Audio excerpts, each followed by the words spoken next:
So today, I don't know, I feel kind of weird about vlogging because nothing's like super well prepared. And granted, I'm start reading these etudes, but I'm just kind of in between stuff because I don't want to keep playing the Nocturne on camera because it's just like same piece, same piece, same piece.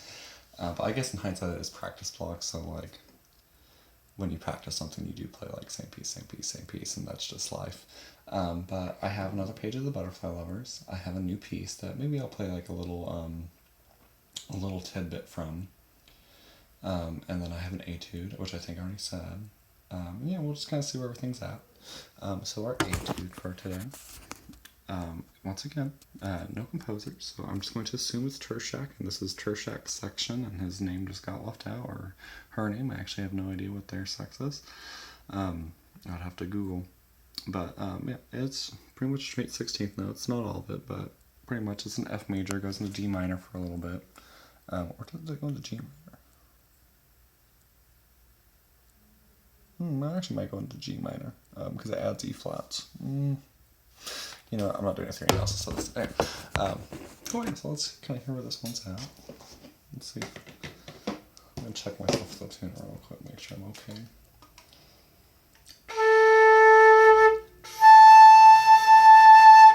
Ooh, we got that air conditioning going.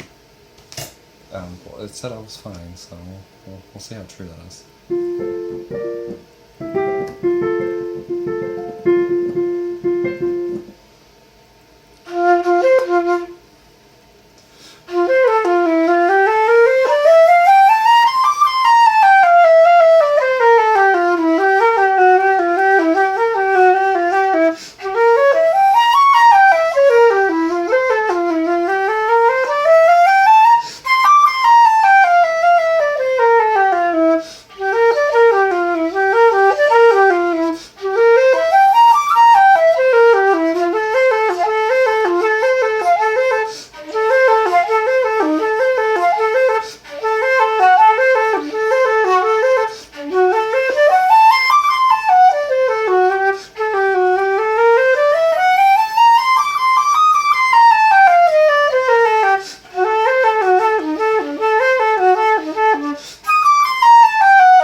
Yay!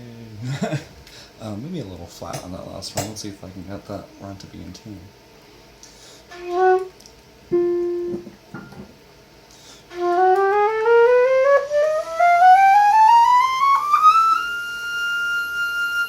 Well, I'm sharp, so yeah, that's not good. But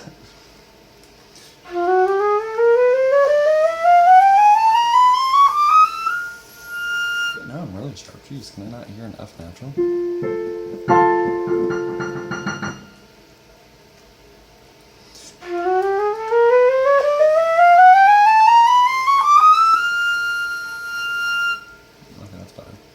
You know, if you listen to that on piano, I don't know if I'll do.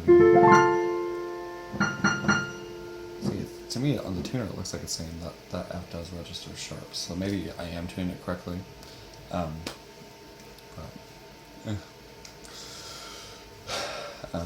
There's no harmony, so.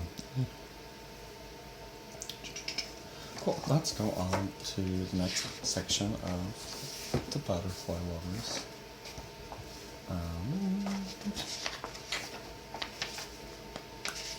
So we kind of have our first big slow section after the introduction.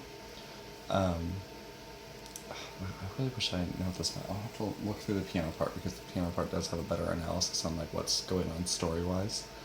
But yeah, I'll play through it and then kind of explain some things that I'm thinking about.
I'm just all sorts of place pitch-wise. You know, I don't have perfect pitch, so to my ear it really goes. Oh, it's just not picking up the right. I wonder if I need to change the batteries on this thing. If that's what's happening. Okay, I was like, that's totally not me. Yeah, anyway, music, right. So it starts off pretty easy. There's lots of those pitch bend symbols. I don't think I do almost any of them because they're not really practical or possible to do on flute. I do an effect here. If you kind of look at this, that looks like a straight gliss, but it's not. It's supposed to be like shaky. So to me, it's supposed to like be that like imagery of like whining or crying or weeping or that kind of imagery you're trying to create. So I do bend that E down a little bit and then snap to the G sharp like so.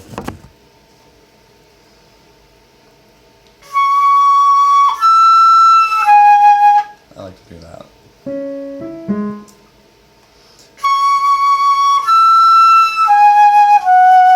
And hopefully, you know, I land that G sharp in tune. But I like to try to create that weeping effect there. You know, it's like you're literally crying through the music. Without having to have all those tears. Here, well, lots of normal things. I don't do the pitch bends because they're just impractical there. And it's going by so slow that since you're not creating the whole effect there, I don't know, it just becomes much if you try to, on flute at least, it becomes a little annoying, like if you try to do all of them, because there's a lot written here, and it doesn't sound the same as on violin, or even Chinese violin. So like if I attempted to do all of them, it would sound like this.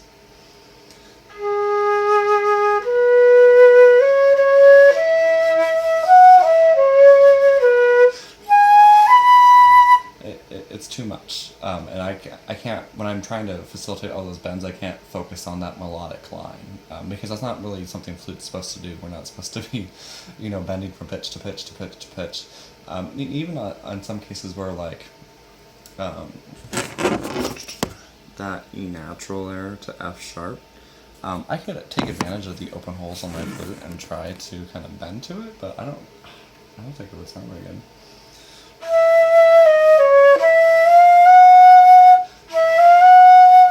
So you can see it has like a decent bend, but the issue is that it still locks in on distinct pitches. Da da da is what I hear. I don't hear da, which is the one continuous motion. So no matter how I do that, there's still that da da da. It's still locking in on that F natural, unfortunately.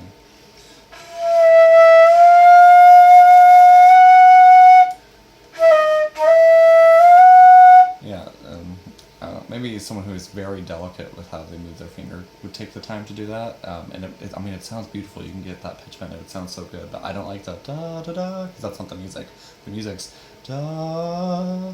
So I just play the E grace note and call it a day.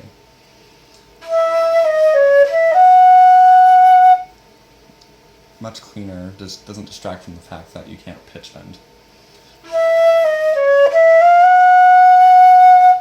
I'm adding a note. Yes, technically that F natural would be there somewhere, but when I do it that way, I'm emphasizing it, and I don't like that. Let's talk about here. So that is saying to play on the 3rd string, play that C sharp, right? So that's very similar to the first page where it's indicating strings to play on. In kind of a unique way, usually it would say like Sol G, Sol D, things like that, but not in this, at least maybe not, maybe there is a transcription of it where it does say that, but not in this case. I actually do the harmonic C sharps there, because the harmonic C sharp on flute is actually like probably arguably better.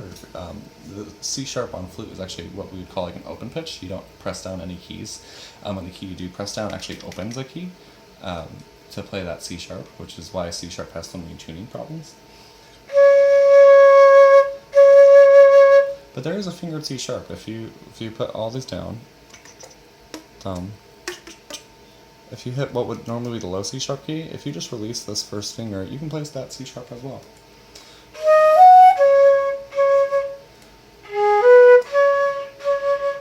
And you actually can leave that down too. It kind of creates a different type of tone quality to it.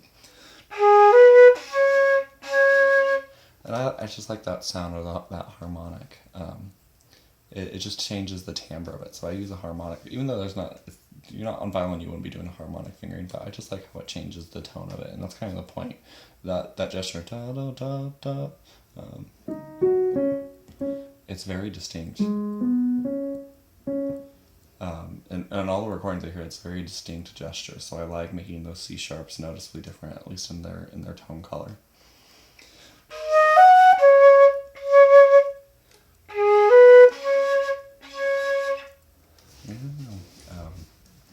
I just love how that harmonic kind of works out to make that so effective of a gesture. And then at the end, you just end on that B and you just crescendo and you get out of the way for the orchestra to take the melody. It should be a cello solo, I believe. Yeah, let's keep going.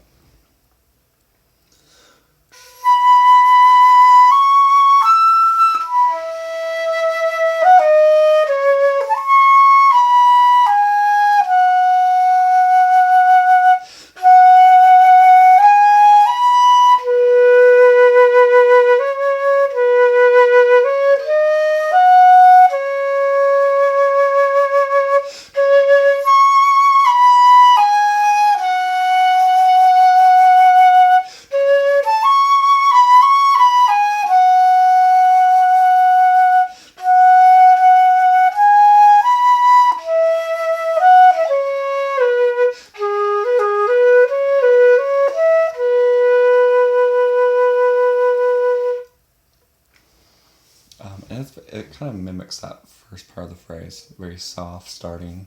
I think it gets a little more of octave here because you actually have an octave leap, which I don't believe you've had anywhere before, at least not super directly, but here that's just a straight octave. There's no glisses or any notes to jump to in between it. So it's very emotional. That leap has a very huge, it should have an emotional impact if it's played right and well in tune and all that stuff with the, I don't have perfect pitch, so oftentimes for me to tune these things without staring at a tuner, I have to imagine it very solidly or I have to have some sort of context guiding me like the accompaniment. But it's just a very effective gesture, and I just really like that C sharp to almost really, even though the peak of the crescendo is written on that F sharp, I really like for that C sharp to be almost the loudest point, and same thing there when it kind of mirrors it with extra notes. But yeah, it's just really pretty. It's a pretty simple slow section. Just kind of playing with this on the page and ignoring the pitch bends, just because we really can't do them effectively, at least not without emphasizing other notes. This one's kind of okay because if you were to do that in violin, the gliss isn't straight anyway, so it's like I said, it's like that whining gesture. The rest of those aren't like those, they're not like really symbolic, it's just part of the style. In this case, since the flute can't do it, it's fine just to leave it out and just do them like normal grace notes. And that, yeah, that's my 2 cents on that. Cool, so the piece I got in the mail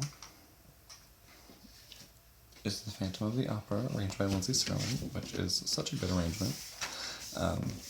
Although I will say the page turns on this, you really just have to memorize this because they did not facilitate this for page turns, let me tell you.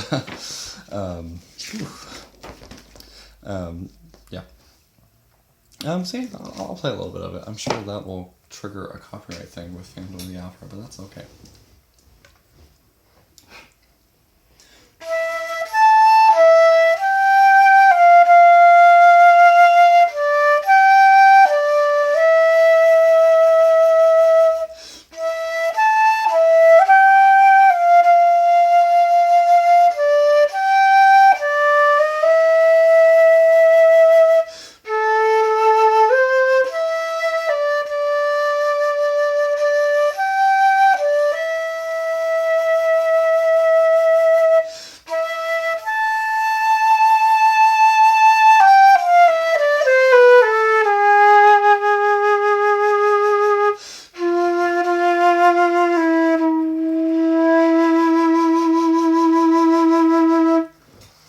And then there's a really fast part that I just need to practice, but maybe I'll do a little bit of it very under tempo.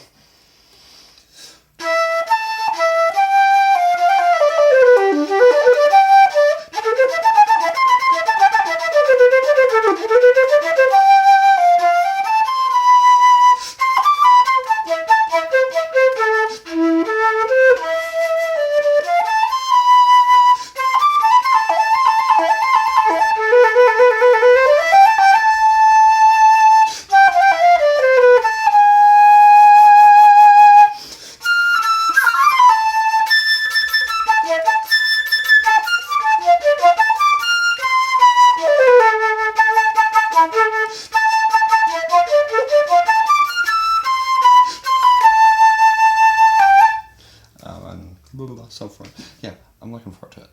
I want to memorize it, get into tempo, just have to practice it, and figure out where I need to take things up entire octaves. Obviously, no low G on flute. Maybe if there was, I wouldn't want to play it because that's stupid. We have a limit.